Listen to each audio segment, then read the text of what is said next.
E aí pessoal, tudo bem? Estamos aqui em mais um vídeo que vamos abordar no nosso canal, né? Quem está acompanhando nossa playlist já sabe que esse é o 6º tema. Hoje nós vamos abordar sobre a reforma da Previdência, a PEC de número 6 de 2019. Então a gente vai abordar aqui aspectos gerais sobre a PEC para que você possa conhecer quais são as principais mudanças, quais são as desvantagens para os servidores públicos, o que é que muda nas regras de aposentadoria atual, como é que fica a questão de quem tem direito adquirido, de quem está prestes a completar os requisitos da lei atual para se aposentar, enfim. De maneira bem resumida, de uma maneira bem simples, de uma maneira bem geral, a gente vai abordar esse tema para que você possa ficar informado e, a partir disso, poder debater, poder discutir, poder repassar para as pessoas próximas a você qual é a real cara dessa reforma e o que é que ela está trazendo de mudança para você, servidor público. Antes de começar o tema, né, eu peço para você que ainda não é inscrito, que você se inscreva no canal, marque o sino para que possa estar recebendo os nossos vídeos e as nossas atualizações. E é muito importante que você esteja inscrito para que a gente esteja sempre assim motivado, incentivado a toda semana estar postando novos vídeos nessa temporada sobre servidores públicos. E aí, quem sabe, em temporadas futuras a gente possa colocar também outros assuntos que sejam do seu interesse. Gente, para começar esse tema, é importante que a gente possa delinear para vocês quais são as regras atuais, certo? Hoje, pelas regras atuais de aposentadoria, para aquele servidor que se encontra naquela situação de aposentadoria de âmbito mais geral, quais são as regras? Homem, para se aposentar, tem que ter 60 anos de idade, com 35 anos de contribuição, e mulher, para se aposentar, tem que ter 55 anos de idade, com 30 de contribuição. Então, pela regra geral, quem atingir esses requisitos pode requerer sua aposentadoria. Pelo INSS, quem atinge esses requisitos, quando vai se aposentar, não se aposenta com o último salário. Essa história da integralidade, ela existe no regime próprio, e eu já vou explicar para vocês entenderem. Mas quando o servidor público atinge esses requisitos e vai pedir a aposentadoria no INSS, ele não se aposenta pelo último salário. É feito um cálculo, né, uma média, é visto uma média de contribuições, ou seja, eles vão analisar as suas contribuições desde julho de 94 até hoje, vão tirar essa média e dependendo da situação, é possível ou não tirar o fator previdenciário. Nessa regra geral, incide o fator previdenciário. É por isso que o salário cai bastante, porque quando você tira a média e aplica o fator previdenciário, isso acaba dando uma queda muito grande de salário. Só para vocês terem uma ideia, uma pessoa que ganha R$2.000 hoje, se vai se aposentar por essa regra, é provável que esse salário caia para R$1.200, R$1.100, porque é feita essa média e ainda é aplicado o fator previdenciário. Outra regra que existe também, que é a da aposentadoria pelos pontos, né? Você faz aí um somatório, até dezembro do ano passado, esse somatório ia até 85 pontos para a mulher, 95 pontos para o homem, ou seja, você soma idade com a contribuição e tem que dar esse total. A partir desse ano, esse somatório aumentou, né? Agora você tem que atingir, para quem é mulher, 86 pontos e para quem é homem, 96 pontos. E por essa regra dos pontos, você que se enquadra nessa regra, você faz a mesma média que eu acabei de explicar, utiliza 100% do resultado da média, mas aí, por essa regra, não incide o fator previdenciário. O fator previdenciário, para que você possa entender melhor, ele é um fator que foi criado pelo governo para que as pessoas, ao completar os requisitos, elas não se aposentem. É uma forma de desincentivar a aposentadoria, porque quanto mais cedo você se aposenta, maior o fator previdenciário, menor o seu benefício. Quanto mais tempo você demora, menor o fator previdenciário, maior o seu benefício. Então, pela regra geral que eu expliquei e pela regra dos pontos, há essa sutil diferença. Ou seja, na primeira você tem um fator previdenciário, pela regra dos pontos você não tem. E isso acaba deixando o seu benefício bem maior do que pela regra geral. né? E atualmente essa pontuação para quem é servidor que não se enquadra em aposentadoria especial de professor, você vai considerar o somatório de 86 pontos para mulher, 96 pontos para homem. Se for professor ou professora, você aplica 81 pontos para mulher, 91 pontos para homem. Lembrando que, ao fazer esse somatório da idade com o tempo de serviço, você tem um limite máximo de idade que pode ser utilizado. O resto tem que ser de contribuição. Nesse caso, para a regra geral, a mulher vai poder usar no máximo 55 anos de idade e o resto, para atingir os 86 pontos, tem que ser de tempo de serviço. O homem, da mesma maneira, ele vai poder usar no máximo 60 anos de idade e o resto, para complementar os 96 pontos, tem que ser de tempo de serviço. Da mesma forma, né, que foi explicado aqui na regra geral, você vai fazer também para o professor. Diferindo que, para a professora, ela vai poder usar no máximo 50 anos de idade e para o professor, ele vai poder usar no máximo 55 anos de idade. O restante tem que ser complementado com o tempo de serviço. Superadas essas duas regras iniciais que eu expliquei, você tem a aposentadoria pela idade. Pelo regime geral, para se aposentar pela idade, hoje, tem que ter, no caso do servidor público, tem que ter 15 anos de serviço e 65 anos de idade, se for homem, ou 15 anos de serviço e 60 anos de idade, se for mulher. Essa regra hoje, ela, diferente desse cálculo de média que eu expliquei das duas regras anteriores, ele não pega 100% da média das contribuições. Ele vai pegar 70% mais 1% por ano de contribuição. Isso quer dizer que se o servidor se aposentar pela idade com 15 anos, ele vai pegar aí 15%, somado a 70%, ele só vai levar 85% dessa média. Sendo que, além de ter essa queda na média, ainda tem o fator previdenciário. É por isso que a maioria das pessoas que se aposentam pela idade, elas acabam tendo uma perca tão relevante que acabam ficando com o valor de um salário mínimo na aposentadoria, né? Até porque ninguém pode receber benefício previdenciário abaixo do mínimo, então se na hora do cálculo é constatado que o seu benefício fica abaixo do mínimo, aí o INSS ou o Fundo Próprio de Previdência garantem no mínimo o salário mínimo. Superada essa questão dos pontos da regra geral e da aposentadoria por idade, existe ainda uma regra de transição, que também é aplicada, que também não é uma regra boa, porque ela acaba sendo uma regra que calcula a média de forma proporcional, muito semelhante à idade, ou seja, quem se aposenta por essa regra também tem um grande risco de se aposentar apenas com um salário mínimo, né? Essa regra, ela determina que é necessário que o homem tenha 53 anos de idade com 35 anos de contribuição e a mulher tenha 48 anos de idade com 30 de contribuição, né? Por essa regra, o servidor que completá-la também pode se aposentar, porém, em quase 100% das situações em que ela for requerida nesses termos, a aposentadoria será no valor do salário mínimo.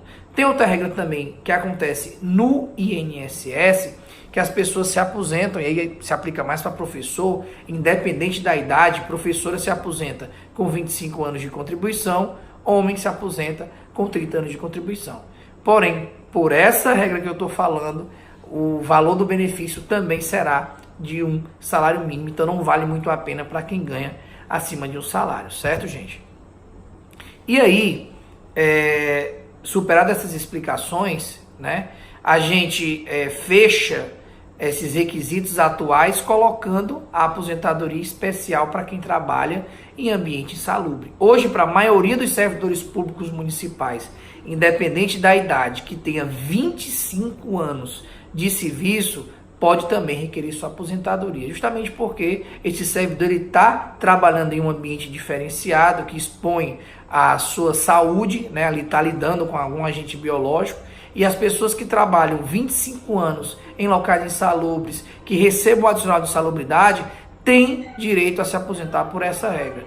Ou seja, você se aposenta com os 25 anos de serviço, independente da idade, né? E essa regra é considerada tanto se for para homem como se for para mulher. E aí, terminando essa parte, a gente vai entrar dentro da PEC. E foi importante explicar como é hoje, para que vocês possam entender quais mudanças vão acontecer. Primeiro, eu compreendo, né, numa análise que fiz sem entrar no mérito da PEC, que ela possui algumas inconstitucionalidades que não foram visualizadas pela CCJ.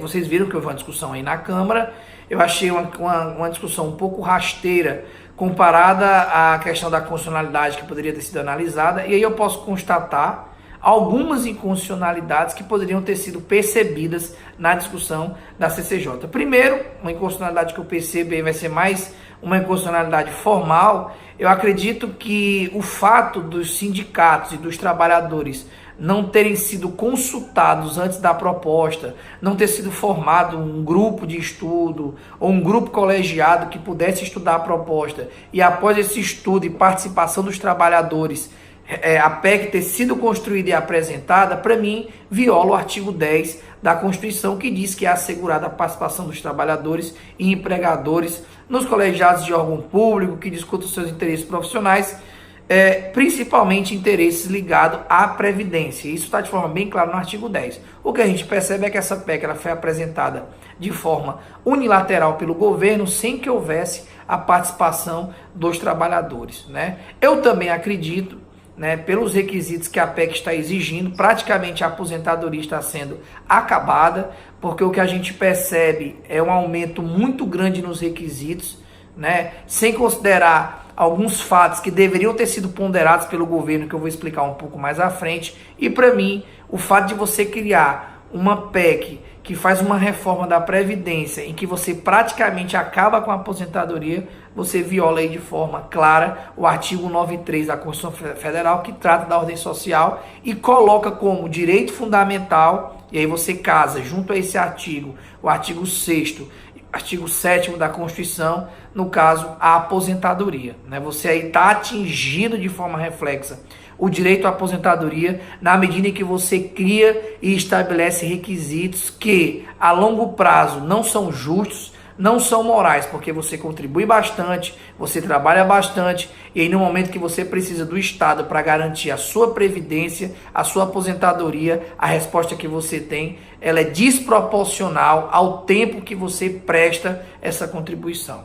Então eu acredito que praticamente a aposentadoria é acabada. E por fim você tem a questão do próprio princípio da vedação do retrocesso social. E o Brasil é signatário de alguns pactos internacionais, como por exemplo o Pacto de São José da Costa Rica, onde assegura que direitos sociais como a aposentadoria, por exemplo, eles têm que ser progressivos. E à medida que você tem uma reforma que muda de forma radical a maneira como a aposentadoria vai ser tratada, você está violando esse princípio, e aí você acaba retrocedendo ao invés de avançar, né? A gente não está dizendo que o Brasil não precise de uma reforma, precisa em muitos aspectos, eu vou até colocar um pouco aqui mais à frente nessa exposição, mas eu acredito que a forma radical como esse processo está sendo feito, ele atinge sim esse princípio da vedação do retrocesso social, até porque a gente tem um doutrinador do direito chamado Canotilho, que ele diz que há uma única exceção que se permitiria o retrocesso social, que no caso seria quando o Estado estivesse completamente quebrado, o que ainda não é o caso do Brasil, né? Apesar de a gente estar com a economia aí deficitária, a economia ruim, nós não chegamos nesse estado, nessa situação de encontrar-se quebrado. Então eu acredito que ainda é muito cedo para a gente violar o princípio da vedação do retrocesso social, à medida que o Brasil, quando estabelece os critérios que está estabelecendo nessa reforma, acaba por violar esse pacto, esse tratado internacional que assegura de forma bem clara a questão do direito progressivo e da vedação do retrocesso social. Passada essa questão da inconstitucionalidade, a gente entra no projeto em si, né?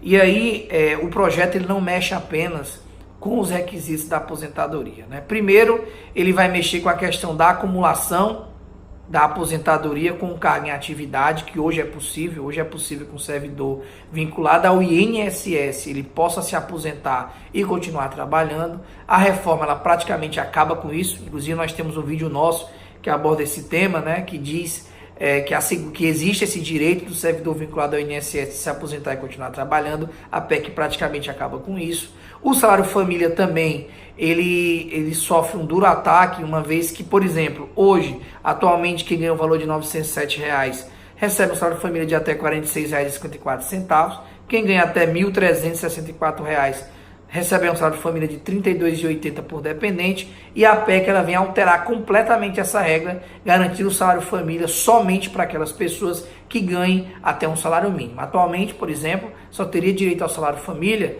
quem ganhasse até R$ 998. Da mesma forma é feito com o auxílio reclusão, que hoje é garantido para quem ganha até R$ 1.364.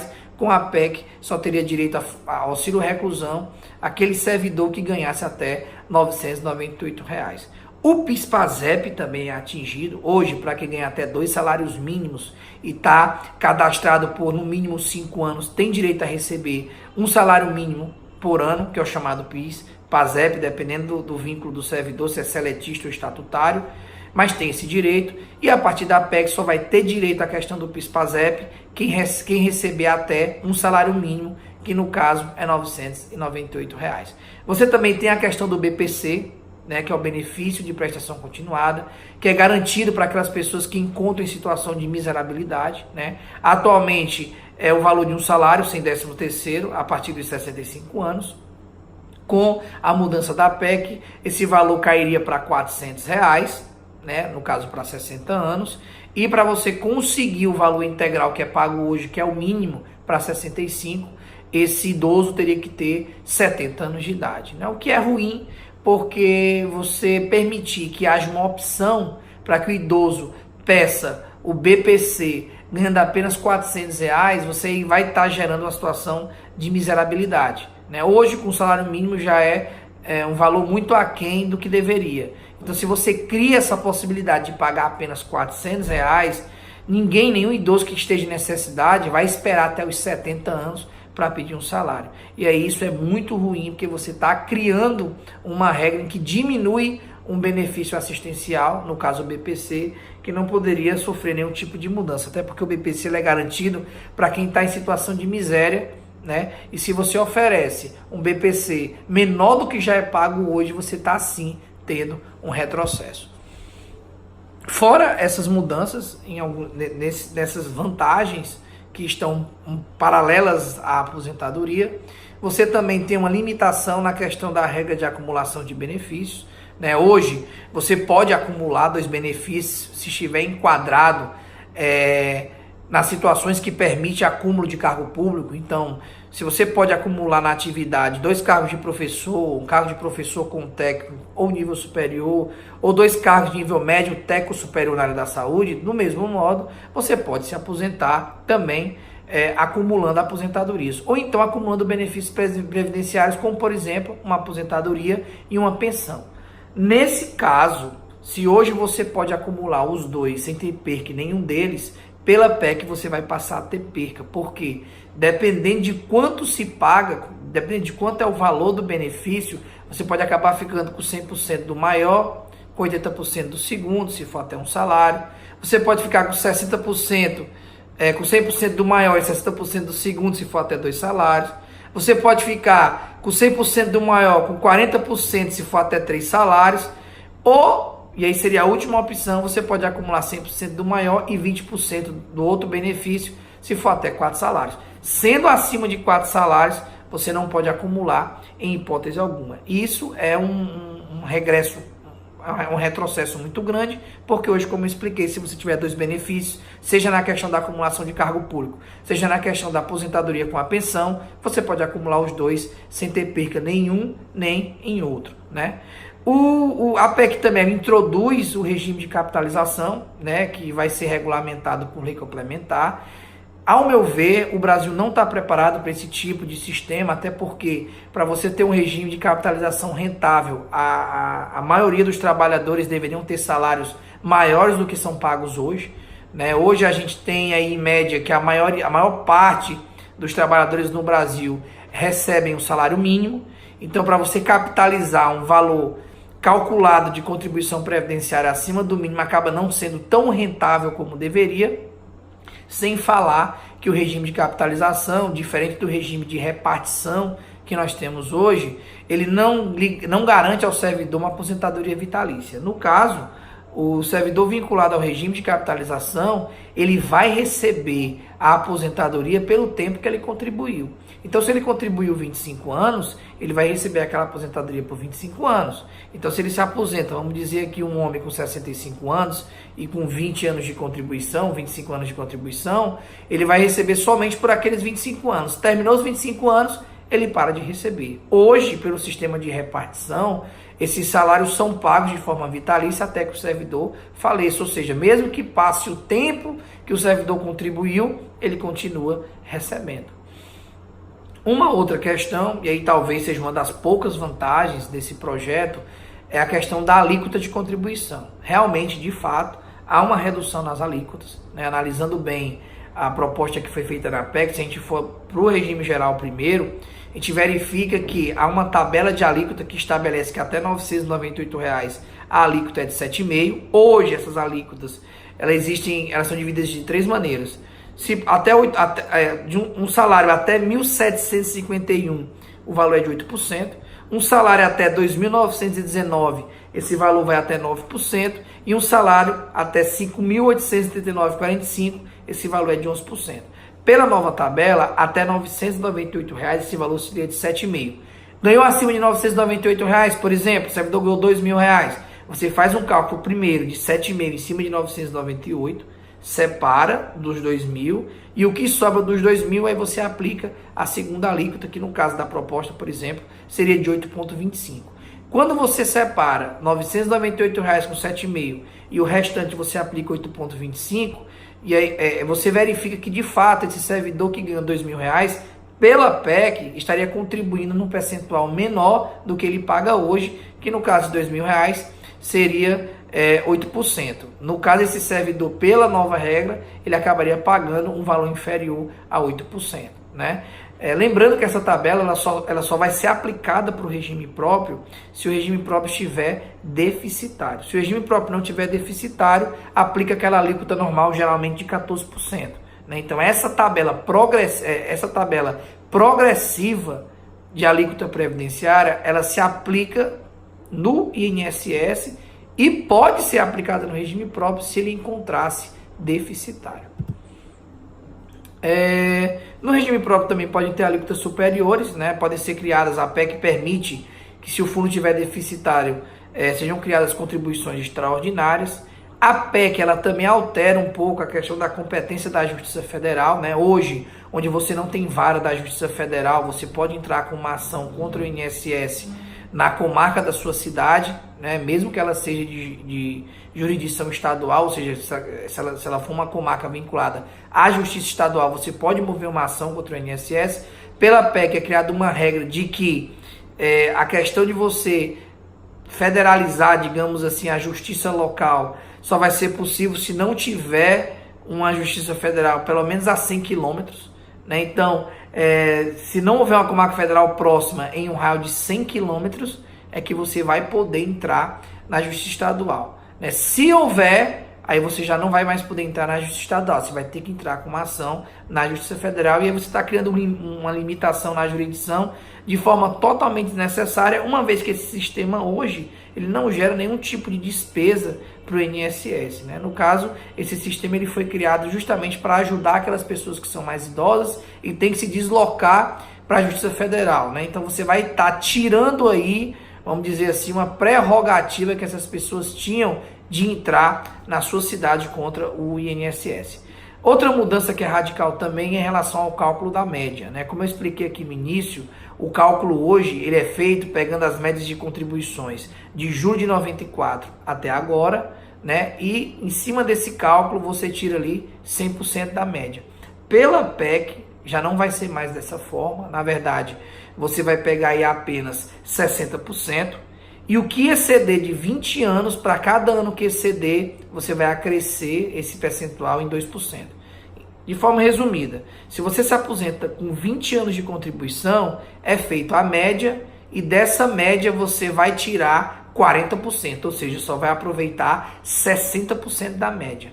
Para que você possa aproveitar um percentual maior, você tem que passar de 20 anos. Para cada ano que você passar de 20, você vai aumentar 2% nesses 60. Então, por exemplo, Para que uma pessoa hoje se aposente considerando 100% da média, ela teria que trabalhar ou contribuir até os 40 anos. Porque, ora, se eu tenho 60% aos 20, para que eu tenha mais 40, eu tenho que trabalhar mais 20 anos, porque daí você multiplica por 2, vai dar os 40, que somado aos 60 você atinge os 100%.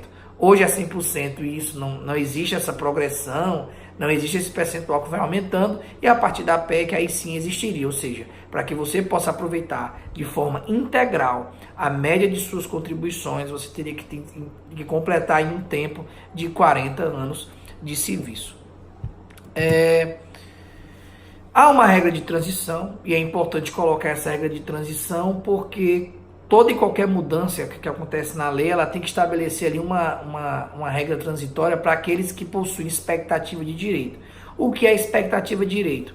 São aqueles servidores que ainda não completaram os requisitos para se aposentar pela regra atual, mas que estão prestes a completá-lo. Quem já completou os requisitos na regra atual tem direito adquirido a essa regra. Então, mesmo que a lei mude, se você já atingiu os requisitos que eu falei aqui no início do vídeo, você pode requerer a aposentadoria pela regra atual, que vai ser antiga, né, se houver a reforma, a qualquer tempo. Então, teve a reforma, se você quiser usar a regra antiga, você vai poder, se já tiver atingido os requisitos da regra atual, antes que a lei seja alterada. Então, atingiu os requisitos que eu falei aqui, mudou a regra com a reforma, você não precisa sair correndo para se aposentar, porque a qualquer momento você vai poder usar a regra atual. Essa regra de transição ela vai ser aplicada para aquelas pessoas que ainda não completaram os requisitos da lei atual, mas que estão prestes a completar. Uma regra de transição que existe garante que para aquelas pessoas que estiver faltando até 2 anos para atingir os requisitos da regra atual, você pode usar a lei atual pagando um pedágio de 50% do tempo que falta para você atingir os requisitos dessa lei. Um exemplo prático. Se a reforma é aprovada amanhã e muda tudo, e tiver faltando apenas 1 ano para mim se aposentar, para completar os requisitos, eu teria que pagar um pedágio de 50%, ou seja, metade de 1 ano são 6 meses. Então, ao invés de se aposentar só com 1 ano, se eu contribuir mais 1 ano e 6 meses, eu posso usar a regra atual mesmo com a PEC aprovada, né?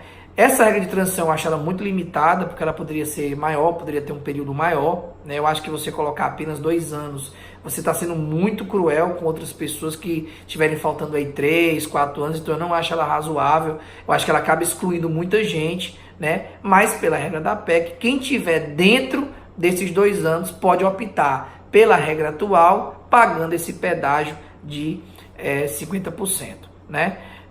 Pela regra dos pontos também você vai ter uma regra de transição, né? A gente sabe que pela nova regra, homem vai poder se aposentar, só vai poder se aposentar com 65 anos de idade, mulher com 62 e com no mínimo 20 anos de contribuição, né? Então vai ser uma aposentadoria única, ela vai unificar tudo.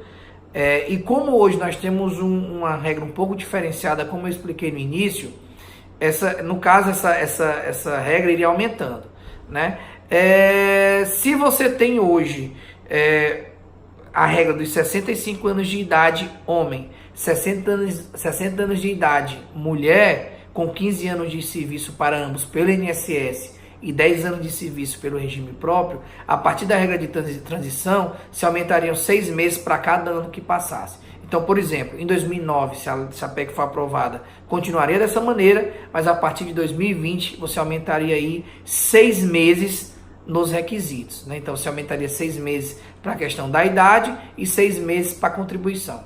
Exemplo prático. Se hoje, para se aposentar pela idade, o homem precisa de 65 e a mulher de 60 e 15 anos de serviço pelo INSS, quando fosse 2020, o homem precisaria dos mesmos 65, porém 15 anos e 6 meses de contribuição. A mulher já precisaria de 60 anos e 6 meses de idade, com 15 anos e 6 meses de contribuição. E aí, para cada ano que vai passando, vai aumentando 6 meses, tanto na idade como na contribuição. Observando que o homem não aumenta além dos 65, mas a mulher aumenta até chegar aos 62. E esses 15 anos que é exigido, aumenta tanto para homem como para mulher, até chegar nesses 20 anos de contribuição e aí atingir os requisitos da regra da PEC, que passaria a ser, no caso, a regra atual. A regra dos pontos, eu costumo dizer que praticamente ela está sendo acabada, né? Se eu falei para vocês que hoje é necessário, pela regra geral, ter 86 pontos e 96 pontos se for homem, eles estão alterando essa regra, estão passando a exigir uma idade mínima, né? Então hoje essa idade mínima não é exigida, tanto é que se a pessoa tiver muita contribuição, mas não tiver a idade exigida, ela pode somar a idade de contribuição, e se der 86, 96 pela regra geral, ou 81, 91 se for professor, pode requerer aposentadoria normal, pegando 100% da média, sem o fator.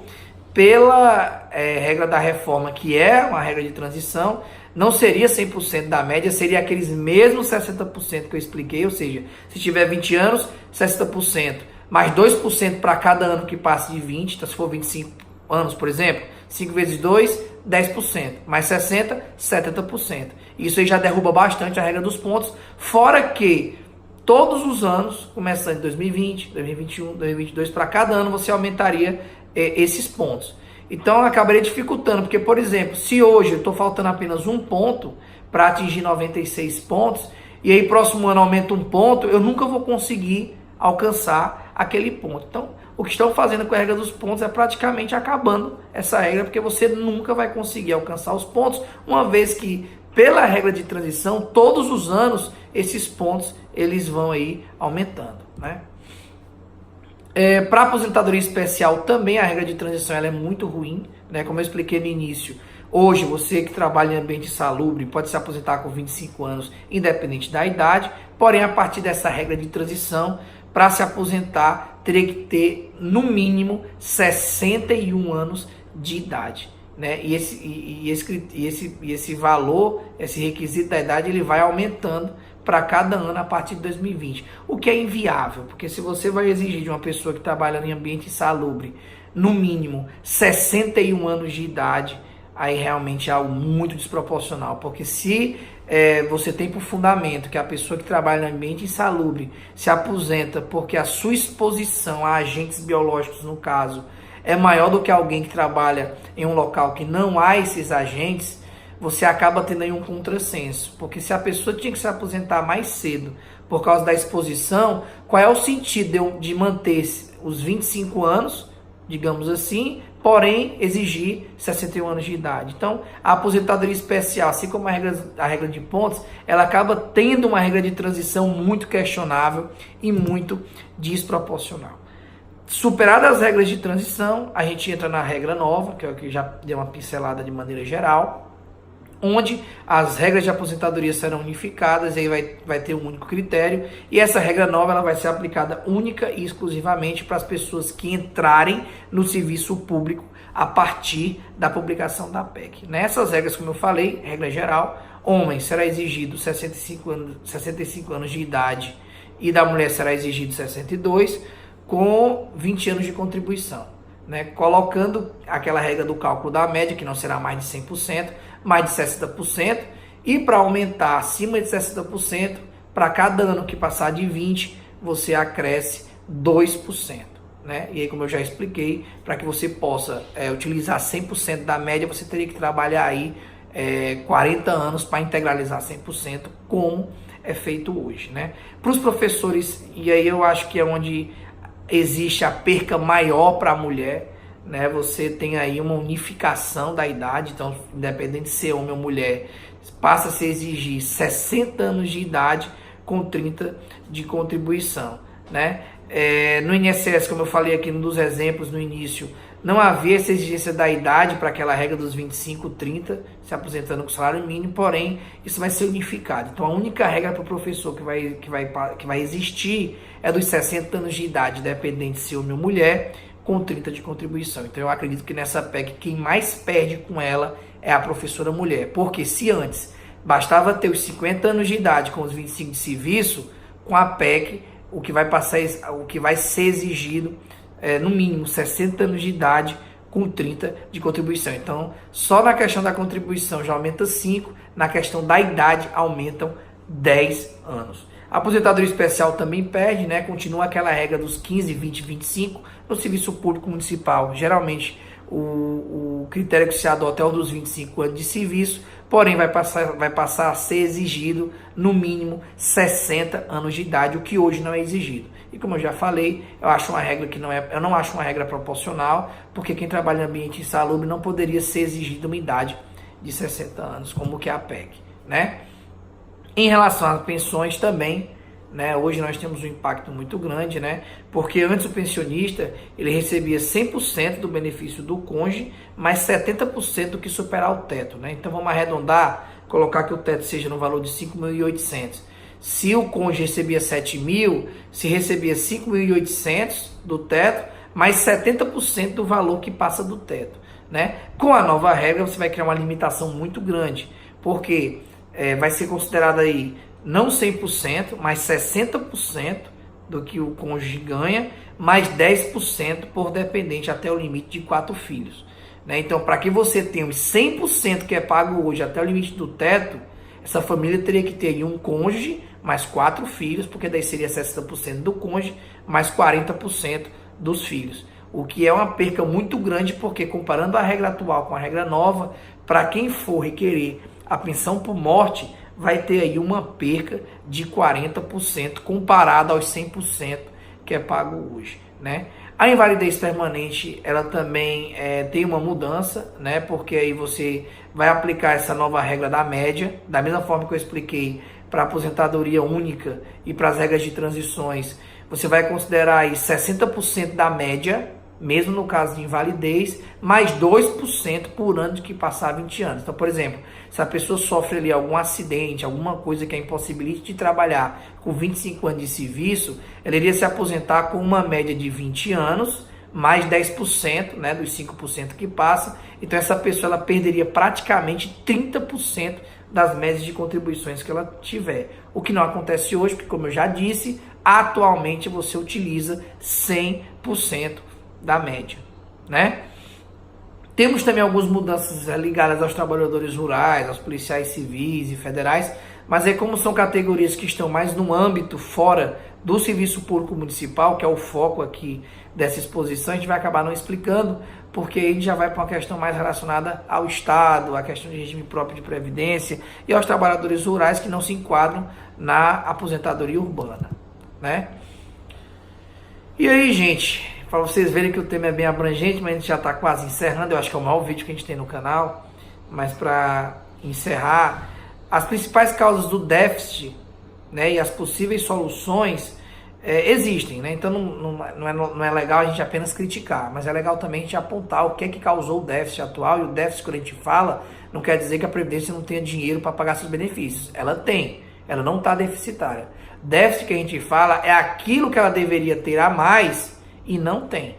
Então é bom que fique claro isso. A Previdência ela não está deficitária. O que acontece é que ela hoje tem menos do que deveria ter. E quando a gente fala no déficit, é justamente nesse valor que deveria estar presente no saldo da Previdência. E aí, por diversos motivos, esse valor não está lá. Primeiro, em 2013, ocorreu uma desoneração da folha de pagamento, onde o governo passou a permitir que as empresas pudessem optar se o desconto previdenciário iria acontecer na receita, considerando a receita, ou considerando a folha de pagamento. Quando o governo criou essa possibilidade, né, o governo passou aí, vamos dizer, a subsidiar 6% das contribuições previdenciárias. Ora, se eu sou um empresário, eu tenho um lucro muito alto, e eu tenho uma folha que não é tão alta, é melhor que minhas contribuições considerem a folha e não a receita. Porque se eu colocar na receita, eu vou acabar pagando mais. Antes era feito na receita. Só que o governo criou essa possibilidade. Criando essa possibilidade, é claro que ninguém vai optar em fazer o desconto previdenciário utilizando a receita. Vão utilizar a folha. Da mesma maneira, alguém que tenha muitos funcionários, uma folha grande, mas não tenha muita receita, vai optar que esse desconto aconteça na receita e não na folha. Então, quando você abre essa possibilidade, a União ela passa a compensar, a complementar essa parte que não está sendo repassadas pelas empresas. Então, o governo ele chega a subsidiar 6% 4% dessas contribuições, para uma média mundial, vamos dizer aqui, de 2%. Né? Então o Brasil está bem acima da média de subsídio que geralmente o Estado tem que complementar de contribuição previdenciária. Isso gerou um prejuízo nos cofres do INSS de aproximadamente, aí, vamos dizer, de 500 bilhões de reais. Né? A gente pode dizer que a dívida previdenciária passa desses 500 bilhões. E não só pela questão da desoneração da folha, mas também pelas dívidas que existem das empresas que descontam o benefício previdenciário, mas não repassam para o INSS. Né? Então essas dívidas vão se somando, o governo ele não cobra essas dívidas, né? E a gente sabe que hoje existem empresas que inclusive já quebraram, já faliram, né? E o governo, se quiser, só conseguiria cobrar 1/3 dessa dívida total. A gente sabe quem são essas pessoas que devem a Previdência e não pagam, e a gente também percebe como é carente a fiscalização do INSS nesse sentido, tanto para acompanhar as contribuições, como para cobrar essas dívidas, né? Na verdade, o Brasil não está precisando de uma urgente reforma na Previdência. Ela deveria acontecer, mas antes dela acontecer, o que deveria acontecer é uma reforma tributária. O governo deveria primeiro fazer uma reforma tributária, e aí poucos têm coragem de fazer isso, porque mexe com muitos interesses, para em seguida pensar numa reforma previdenciária. O que está acontecendo, na verdade, é uma inversão das reformas. Né? O que a gente percebe é que o país acaba, com essa limitação na concessão dos benefícios, ele acaba se tornando um país mais assistencialista. Porque você acaba tendo menos trabalho, mais assistência e menos previdência, o que é muito ruim. Né? O que é muito ruim, porque na medida que você estabelece que só uma minoria vai poder atingir aqueles requisitos e que uma maioria vai acabar recorrendo à assistência social, você acaba causando aí um grande prejuízo. Né? Sem falar, somando-se a todos esses problemas que geram esse déficit, nós ainda temos também um crescimento grande na informalidade, ou seja, o que o INSS deixa de arrecadar pela quantidade informais de empregos é um valor considerável que faz muita falta na hora de fechar essa conta. Né? É por isso que o Brasil, antes de ter a reforma previdenciária, deveria ter uma reforma tributária, porque o que é cobrado hoje, a carga tributária no país, ela é muito grande. Então, você fazendo uma reforma tributária onde as empresas tivessem que pagar menos tributos, com certeza elas iriam poder contratar mais pessoas, poderiam gerar mais consumo, a partir daí ter mais empregos, ter mais contribuição previdenciária, ter menos informalidade, e aí a gente sair desse aspecto mais assistencial e ir para o aspecto mais previdenciário. Né? Então, gente, praticamente o que eu tinha para colocar é isso, né? Essas são as principais considerações ligadas à questão da reforma previdenciária, né? E a gente coloca de maneira geral a questão para que você possa compreender, para que você possa exigir, para que você possa cobrar, enfim, para que você possa usufruir do seu direito à aposentadoria de uma maneira que realmente a Constituição nos garante. Infelizmente, essa reforma ela é uma reforma muito radical, é uma reforma que foi elaborada às pressas, seria necessário audiências públicas, seria necessário mais debate, enfim, seria necessário um amadurecimento maior para que a gente realmente tivesse uma reforma justa, uma reforma que não passasse apenas nas mudanças dos requisitos, mas também uma reforma administrativa, uma reforma na fiscalização, uma reforma no funcionamento do regime próprio e do regime geral, enfim. Eu acho que da forma que está sendo feita é uma maneira muito radical, é uma maneira que é de uma forma que vai acabar sendo um tiro no pé, e aí é de uma maneira que vai acabar prejudicando e muito o trabalhador. No final, quem acaba pagando a conta, quem acaba pagando um déficit criado pelo próprio governo é o trabalhador, que é a parte mais fraca dessa relação. Então, gente, o que a gente tem para colocar sobre o tema é isso. Se tiver ficado alguma dúvida, e aí é muita coisa que não tiver sido abordada, deixa aqui sua pergunta, na medida do possível a gente vai estar respondendo, mas eu espero que com essas informações você já possa começar a conhecer um pouco dos aspectos da reforma previdenciária, porque com essas informações eu tenho certeza que você vai poder aí debater com mais esclarecimento, vai poder formar sua opinião com mais elementos, tá certo? Forte abraço, gente, até a próxima oportunidade. Tudo de bom.